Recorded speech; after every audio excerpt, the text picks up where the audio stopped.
Avis vascular centre మన దేశంలోనే the best varicose vein hospital.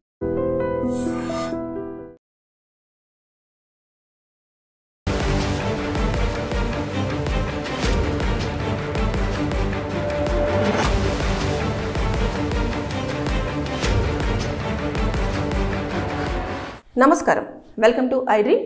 నేను మీ సంగీత. తాండూరు నుంచి హైదరాబాద్కు వస్తున్న ఆర్టీసీ బస్సు చేవెళ్లకు చేరుకోగానే సిద్దిపేట దగ్గర కూడా రోడ్డు గుంత వల్ల టిప్పర్ లారీ ఏదైతే కంకర వేసుకొని వస్తుందో అది బస్సును ఓవర్టేక్ చేయబోయి యాక్సిడెంట్గా అయి మొత్తం ఇలా పడిపోయి ఊపిరాడక 24 మంది వరకు కూడా ప్రయాణికులు చనిపోవడం జరిగింది. కొంతమంది గాయపడ్డారు. దగ్గరలోని చేవెళ్ళలో ఉన్న ప్రభుత్వ హాస్పిటల్లో వాళ్ళకి ట్రీట్మెంట్ అనేది జరుగుతూ ఉంది. అయితే ఇది ఈరోజు ఇంత సెన్సేషన్గా ఎందుకు మారింది అని అంటే, ఎక్కువ మంది ప్రయాణికులు ఒకేసారి చనిపోవడం వల్ల ఇది వార్తల్లోకి రావడం జరిగింది. కానీ అక్కడ ఏదైతే ఆ చేవెళ్ళ రూట్లో, సిద్దిపేట దగ్గర ఉన్న చేవెళ్ళ రూట్లో ప్రతిరోజు ఖచ్చితంగా ఏదో ఒక ప్రాణం పోతూనే ఉంటుంది. ఎందుకంటే అక్కడ రోడ్ల పరిస్థితి అనేది అంతా దయనీయంగా దరిద్రంగా ఉంటుందన్నట్టు. దాన్ని పట్టించుకునే నాదుడే ఉండడు. అయితే ఇప్పుడు మనం ఒకసారి ఇన్సిడెంట్ గురించి మొత్తం కూడా మీ అందరికీ తెలుసు, చెప్తూనే ఉన్నారు, చాలామంది దాని గురించి వివరిస్తూనే ఉన్నారు. కానీ ప్రధానంగా ఈ బస్సుకు యాక్సిడెంట్ అవ్వడము, ప్రయాణికులు చనిపోవడము, టిప్పర్ లారీ ఇదంతా ఇన్సిడెంట్ జరగడానికి ఎక్కడ తప్పు జరిగింది, ఎలాంటి మిస్టేక్స్ ఉన్నాయి అనే దానిపైన మనం ఇప్పుడు ఒకసారి మాట్లాడుకునే ప్రయత్నం చేద్దాం. బేసిక్గా ఎప్పుడైనా సరే వెహికల్ అంత హెవీ లోడెడ్ వెహికల్స్ అన్నీ వెళ్తున్నప్పుడు రోడ్స్ అనేవి చాలా బాగా ఉండాలి. లేకపోతే ఏమవుతుంది అంటే ఆ లోడ్ అనేది కింద పడిపోవడమో, లేదు అంటే ఉల్టా పడిపోవడమో, లేదంటే కింద పడిపోవడమో, అంటే గుంతలు ఇలా ఇలా ఉన్నాయి అనుకోండి, వెహికల్ ఇలా డ్యాన్స్ చేస్తూ ఉంటుంది. అప్ అండ్ డౌన్స్కి డ్యాన్ చేయడం వల్ల అది ఇలా ఇలా అయిపోయి ఏదన్నా వెహికల్ పక్కన వస్తున్నప్పుడు దాని మీద పడిపోవడం అనేది కామన్గా జరుగుతూ ఉంటుంది. లేదు అంటే ఇమీడియట్గా దానంతట అదే ఉల్టా పడిపోవడం అనేది జరిగి డ్రైవర్ ఎవరైతే ఉంటారో వారికి కూడా గాయాలయ్యే అవకాశాలు మనం చూస్తూ ఉంటాం. అయితే ఇక్కడ ఏమైందంటే, ఇది 2 వే అనేది చూపిస్తూ ఉన్నారు, కానీ అక్కడ అంత వెహికల్స్, అంత హెవీ వెహికల్స్ రెండు వెళ్ళే అంత సిచ్యువేషన్ లేదు. ఒకవేళ వాళ్ళు ఓపిక్గా వెళ్దాము అనుకున్నా కూడా ఈ టిప్పర్ డ్రైవర్ అనే వ్యక్తి ఏం చేశాడు అంటే, అంత ఓవర్ హెవీ వెయిటేజ్తో ఉన్న ఏదైతే 25 టన్నుల కంకర ప్లస్ తర్వాత 25 టన్నుల వెహికల్ వెయిట్, ఇంత వెయిట్ అంటే 50 టన్నులకు వరకు ఉన్న వెహికల్ అంతా కూడా వచ్చేసి ఒకేసారి పడిపోయింది కదా. ఎలా పడిపోయింది అంటే, అక్కడ గుంత ఉన్నది. ఆ గుంతను అతను ఓవర్ స్పీడ్లో వస్తున్నప్పుడు గుంత ఎక్కడైతే ఉందో ఆ గుంతను తప్పించడానికి అనిపోయి ఈ ఆపోజిట్ వర్షన్లో వస్తున్న బస్సుకి ఢీకొనడం జరిగింది. అంటే ఆ గుంత కారణం వల్ల ఈ ప్రమాదం చోటు చేసుకుందని చెప్పేసి మనం అనుకోవచ్చు. రెండవది ఏంటంటే, రోడ్డు విస్తీర్ణం అనేది చాలా చిన్నగా ఉన్నది, అదొకటి. ఇకపోతే ఎప్పుడైతే రోడ్డు మీద ఇలాంటి గుంతలు ఉన్నప్పుడు కానివ్వండి, రోడ్డు పరిస్థితి బాగాలేనప్పుడు కానివ్వండి, లేదంటే ఇలాంటి ప్రమాదాలు ఎక్కువగా జరుగుతున్న ప్లేస్ అంటూ ఒకటి ఉంటుంది, ఆ ప్లేస్ దగ్గర కానివ్వండి, కంపల్సరిగా ఎవరైతే జిహెచ్ఎంసీ అధికారులు, అదేవిధంగా రోడ్ సేఫ్టీ అధికారులు కూడా ఏం చేయాలి అంటే, కంపల్సరిగా అక్కడ కాషన్ బోర్డ్ అనేది ఒకటి పెట్టాలి. ఇక్కడికి రాగానే మీరు కంట్రోల్ అవ్వండి, రోడ్ అనేది సరిగ్గా లేదు, ఇక్కడ గుంతలు ఉన్నాయి, మీరు చూసి ప్రయాణం చెయ్యండి అని చెప్పేసి అనే కాషన్ని ఒకటి పెట్టాలి. కానీ అక్కడ ఎలాంటి కాషన్ బోర్డ్స్ కూడా లేవు, అంటే సైన్ బోర్డ్స్ ఏది కూడా లేదు. ఇకపోతే సైన్ అంటే గుంతల కోసం కూడా సైన్ బోర్డ్స్ ఏమీ కూడా పెట్టలేదు. దానివల్ల వాళ్ళు ఓవర్ స్పీడ్గా రావడం, అది కంట్రోల్ అవ్వకపోవడము, ఇలాంటి ప్రమాదం చోటు చేసుకోవడం జరిగింది. ఇంకా నెక్స్ట్ ఇంకొకటి ఏంటంటేను, ఎప్పుడైతే ఈ ఓవర్ అంటే ఇది ఉంది కదా టిప్పర్ లారీలో మనము ఆ కంకర తీసుకొస్తున్నారు కదా, కంకర తీసుకొచ్చేటప్పుడు అలా ఓపెన్గా తీసుకురావడం అనేది అసలు చాలా వరకు లీగల్గా చాలా వరకు మిస్టేక్. అయినా సరే ఇప్పటికీ అది కంటిన్యూ అవుతున్నారు. ఇసుక కానివ్వండి, ఇలా కంకర కానివ్వండి, ఇటుకలు కానివ్వండి, తర్వాత వరి పొట్టు కానివ్వండి, ఇలాంటివి కొన్ని తీసుకొచ్చేటప్పుడు ఏం చేస్తారు అంటే పైన కవర్ చేసుకొని తీసుకురావాలి. అలా కవర్ చేసుకోకుండా లోడ్ ఎక్కించేసుకొని ఇంకా గమ్మున తీసుకొచ్చేసి వాళ్ళు ఎక్కడైతే ఇవ్వాలో వాళ్ళకి డెలివరీ అనేది చేస్తూ ఉన్నారు. కానీ ఆ టైంలో ఎంతవరకు సేఫ్టీ ఉంది లేదు అన్నది మాత్రం గాలికి వదిలేస్తున్నారు. అయితే ఇక్కడ చూసుకుంటే ఆ కంకరకి మనము ఇప్పుడు పట్టా టైప్లో ఒకటి ఉంటుంది, అంటే తట్టు బొంతలాగా ఒకటి ఉంటుంది అన్నట్టు, దాన్ని గట్టి కట్టేస్తారు. మన బియ్యం సంచులు లాంటిది ఉంటుంది కదా పట్ట, అలాంటిది గట్టిగా ఉంటుంది. దానికి ఏమీ కాదన్నట్టు, ఎంత మనము లాగినా ఏం చేసినా కూడా ఏమీ కాదు. దాన్ని 4 వైపులా కూడా మొత్తం లోడ్ అంతా ఎక్కించిన తర్వాత 4 వైపులా కూడా బయటికి ఏది కూడా బయటికి వెళ్ళకుండా దాన్ని కట్టడం జరుగుతుంది. అక్కడ ఆ ప్రికాషన్ కూడా ఎవరైతే టిప్పర్ లారీ డ్రైవర్ ఉన్నారో ఆయన తీసుకోలేదు. అదేవిధంగా లోడ్ ఎక్కించే వాళ్ళు కూడా దాన్ని తీసుకోవాల్సిన బాధ్యత ఉంటుంది. వారు కూడా దాన్ని పట్టించుకోలేదు, ఎక్కిచ్చేసి వదిలేశారు. ఇకపోతే ఇంకొకటి ఏంటంటే, ముందు ఆ టిప్పర్లో ఎన్ని క్వింటాల వరకు లోడ్ అనేది పడుతుంది అనేది కూడా చూడాలి.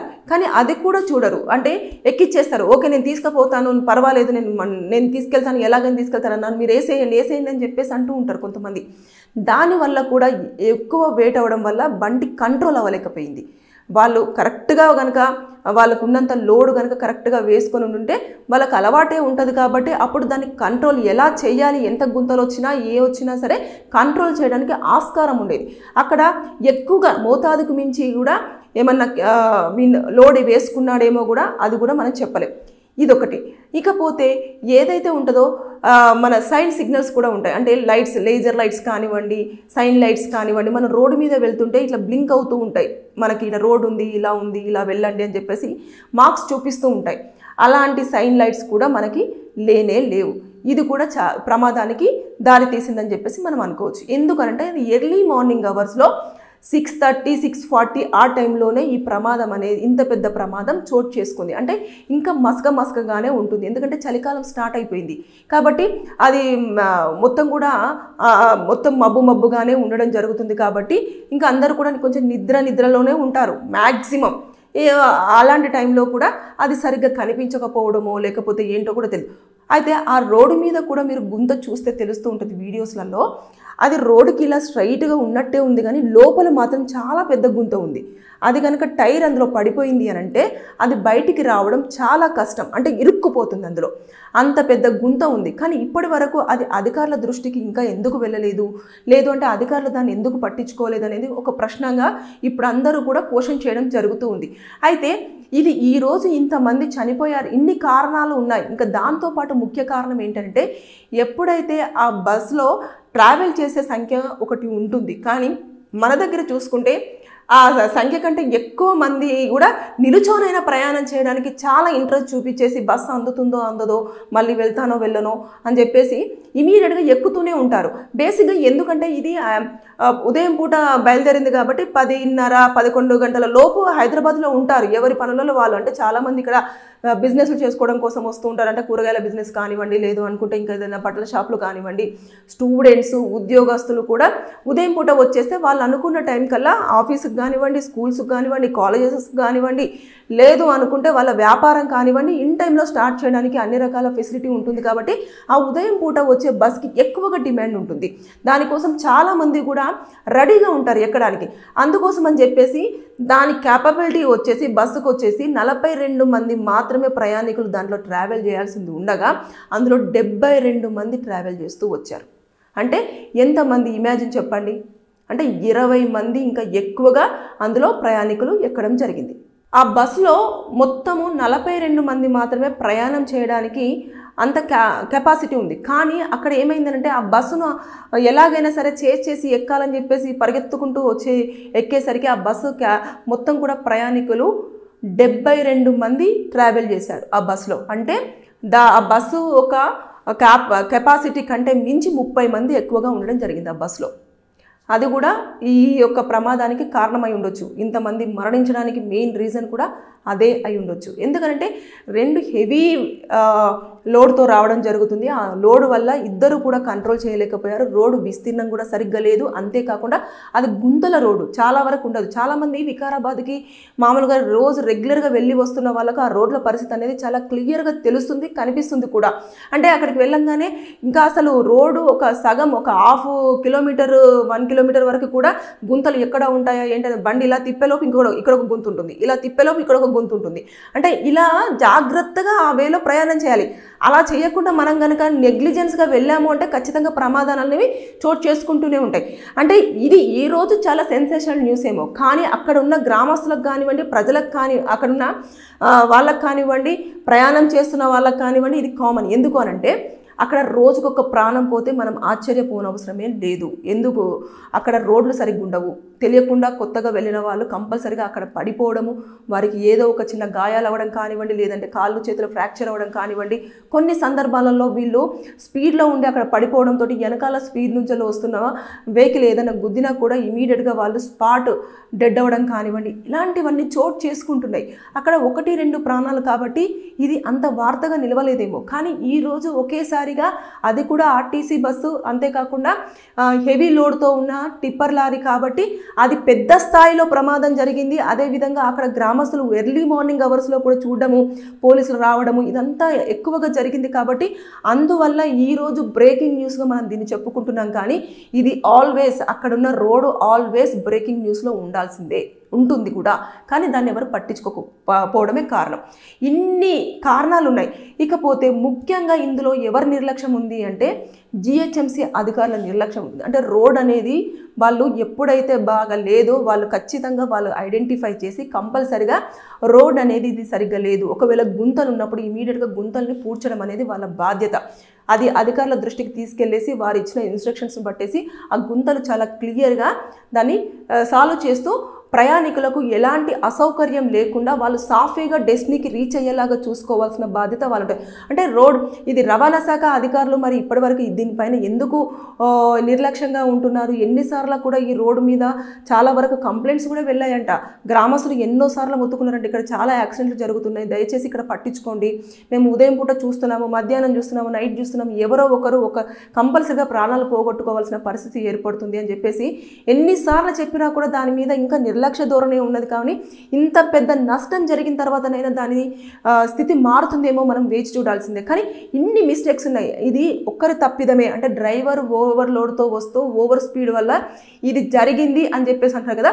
కానీ ఇందులో ఇన్ని లోపాలు ఉన్నాయి, ఇన్ని మిస్టేక్స్ ఉన్నాయి, ఇంతమంది తప్పు ఉంది. కాబట్టి ఇంతమంది తప్పిదం వల్ల ఏమీ తెలియని అమాయకులు 24 మంది ఊపిరాడక చనిపోవడం జరిగింది. వాళ్ళ రెస్పాన్సిబిలిటీ ఎవరు? గవర్నమెంట్ తీసుకుంటుంది. ఇప్పుడు ఖచ్చితంగా వాళ్ళకి రావాల్సిన ఏదైతే ఇన్సూరెన్స్ ఉంటుందో అది కానివ్వండి, తర్వాత నెక్స్ట్ వాళ్ళకి కావాల్సిన ట్రీట్మెంట్ కానివ్వండి, ఎవరైతే గాయపడ్డారో వాళ్ళు మరణించిన వాళ్ళ కోసం అయితే ఇన్సూరెన్స్ క్లెయిమ్ చేయడం కానివ్వండి, అదంతా. ఇకపోతే ఎవరైనా గవర్నమెంట్ ఎంప్లాయీ అందులో ప్రయాణం చేసినారు అలాంటి వాళ్ళైతే ఖచ్చితంగా గవర్నమెంట్ జాబ్ అనేది వాళ్ళకు గవర్నమెంట్ తొందరగానే ఇన్వాల్వ్ అయ్యి ఇప్పించే ప్రయత్నం కూడా చేయడం జరుగుతుంది. ఇంకా ఎవరైనా కుటుంబంలో పోషణ వాళ్ళతోటే నడుస్తుంది, వాళ్ళు లేకపోతే కుటుంబ బాధ్యతలు ఉండవు, ఇంకా అసలు వాళ్ళందరూ కూడా అనాథలుగా మిగిలిపోయి రోడ్డు మీదకి రావాల్సిన సిచ్యువేషన్ ఉంటుంది అనుకున్నప్పుడు వాళ్ళు ఖచ్చితంగా ఒక కంప్లైంట్ అనేది పెట్టాల్సి ఉంటుంది గవర్నమెంట్ పేసీలో. అంటే ఏదైతే సెక్రటరేట్ ఉంటుందో అక్కడికి వెళ్ళైనా, లేదు అంటే లోకల్ ఎమ్మెల్యే దగ్గరనైనా, లేదంటే గ్రామ పంచాయతీ ఎవరైతే సర్పంచ్ ఉంటారో వారికైనా కూడా మీరు ఖచ్చితంగా మీ యొక్క బాధను చెప్తే వారు ఇన్వాల్వ్ అయ్యి వాళ్ళ రెస్పాన్సిబిలిటీ తీసుకోవాల్సింది వాళ్ళ గవర్నమెంట్ ఖచ్చితంగా తీసుకుంటుంది. వాళ్ళకు చేతనైనంతగా ఒక జాబ్ను వాళ్ళకు కేటాయించే అవకాశాలు కూడా ఉంటాయి. కాబట్టి ఇన్ని ఫెసిలిటీస్ ఉన్నప్పటికీ కూడా పోయిన ప్రాణాలతోటి ఇవన్నీ మనం కంపేర్ చేయలేము. ఇక్కడ చూసుకుంటే ఒక్కొక్కరి రోదనలు మిన్నంటుతున్నాయి. ఒకే కుటుంబంలో 3 అక్కా చెల్లెళ్ళు కూడా పెళ్ళికని వెళ్ళి వాళ్ళ సొంత అక్క పెద్దక్కది మ్యారేజ్ అయిపోయిన తర్వాత ఇంకా 2 డిగ్రీ చేస్తున్నారు, ఇంకొకరు MBA చేస్తున్నారు. వాళ్ళు కూడా రావడం జరిగింది. ఇంకా వాళ్ళు తాండూరు నుంచి వెళ్ళి ఇంకా కాసేపట్లో హైదరాబాద్కి వెళ్ళేసి ఎవరి కాలేజీలలో వాళ్ళు ఉంటామో అక్కకు పెళ్లి ఫొటోస్ అవన్నీ చూపిద్దామని చెప్పేసి అనుకున్నారు. కానీ 3 స్పాట్లోనే మరణిస్తే తల్లిదండ్రులు గుండెలు బాదుకుంటూ ఏడుస్తున్నారు.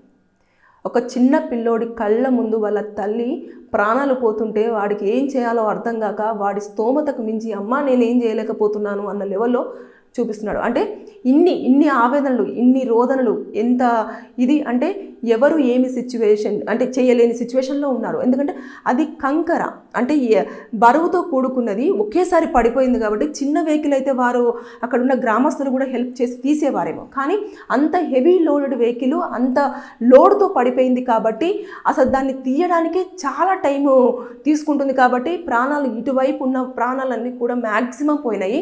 అటువైపు ఎవరైతే డ్రైవర్కి అటువైపు కూర్చున్నారో వాళ్ళందరూ మిర్రర్స్ పగలగొట్టుకొని తర్వాత ఓపెన్ చేసిన డోర్ నుంచి వెళ్ళి వెళ్ళి దూకి మరీ ప్రాణాలు కాపాడుకున్న సిచ్యువేషన్స్ మనం వీడియోస్లలో చూస్తుంటే అసలు హృదయం ఇట్లా చలించి వేస్తుంది. అంత దారుణమైన సిచ్యువేషన్. వాళ్ళు ఉదయం పూట ఇంత దారుణమైన సిచ్యువేషన్ మనము ఇంత బ్యాడ్ న్యూస్ వింటామని చెప్పేసి కూడా అనుకోలేదు. కేవలము రోడ్ల దుస్థితి బాగా లేకపోవడమే ఇంత పెద్ద ప్రమాదానికి కారణమైంది అని అంటే ఎంత బాధాకరమైన విషయం.